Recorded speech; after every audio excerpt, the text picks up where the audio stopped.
So this is the GHome Smart Wi-Fi Deadbolt, model KD10SE2. It gives you fingerprint access, PIN code, app control, voice control, and the traditional key as well. Battery life is rated at 10 months. Good spec sheet, great features on paper. Let's see how it actually lives up to that.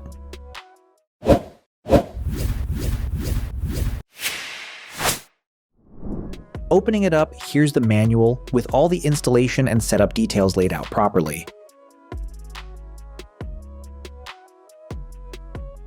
Then we've got the installation template, which gives you the cutout guide for your door. Here's the main unit, the front panel.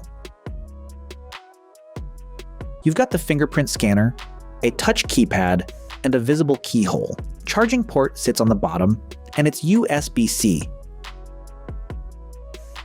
This is the battery, it's removable, and you charge it through that same USB-C port. Then the back panel. And here's the key fob for manual lock and unlock. Turn it clockwise to lock, counterclockwise to unlock. This part opens up, and here's the battery compartment with its own lock built in.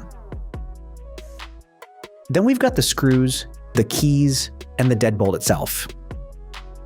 Let's get it installed. It fits our standard door cutout, so no extra drilling needed. First, we attach the deadbolt with the screws, then the front panel, and this metal piece from the key fob slots right in. Tighten it down, front panel's done. Now the back. Connect the cord to the back panel first, then attach it, keeping the alignment straight, and it's good to go. Screw it in tight, and it's sitting solid. Manual lock and unlock is working perfectly. Now let's power it up with the battery, and there it goes. It automatically locks the bolt on its own. Let's snap the back cover on. Everything's in place, so before we get into the smart features, let's just confirm it's working. Manually, you can lock and unlock with the fob, or with this button as well. Both work exactly as they should. This is the part that actually changes how you use the lock day to day. Fingerprint is what we use almost every time. Finger down, doors open in about a second. Passcode's solid too. Keypad lights up so typing at night isn't an issue. We set up a temp passcode in the app for a delivery, and that's the move if you don't want to hand your real code to everyone who needs in for 5 minutes. One gripe, the keypad spacing is a little tight.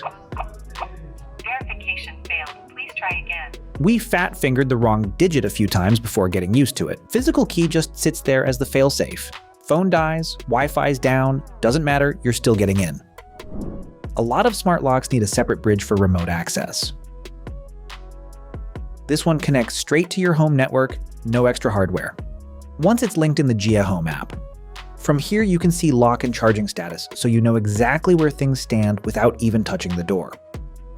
In the Settings tab, you've got Power Saving Mode, Voice Passcode, and Auto Lock Delay, all adjustable from there. Then there's the Temporary Passcode tab, where you can generate one for guests, either auto-generated or set your own custom code. And the History tab is the standout. It logs the time, who got in, and how they accessed it, fingerprint, code, app, whatever method they used. If multiple people are coming and going, that's genuinely useful. You can also lock or unlock remotely and set a schedule for it to lock and unlock automatically at set times. Overall, it's straightforward. No learning curve, no digging through menus to figure out where something lives. It runs on a removable 10,000 mAh pack, rated for up to 10 months depending on use, a real jump over most entry-level locks. Because it's removable, you don't uninstall the lock, you don't prop your door open, no cable hanging across the entryway. Just pull the battery, charge it separately, slot it back in. It also gives you dual low battery alerts on the lock itself and through app notifications, so you get plenty of warning before it runs out. For security, it got anti-pry protection, plus a temporary lockout if someone keeps entering wrong codes.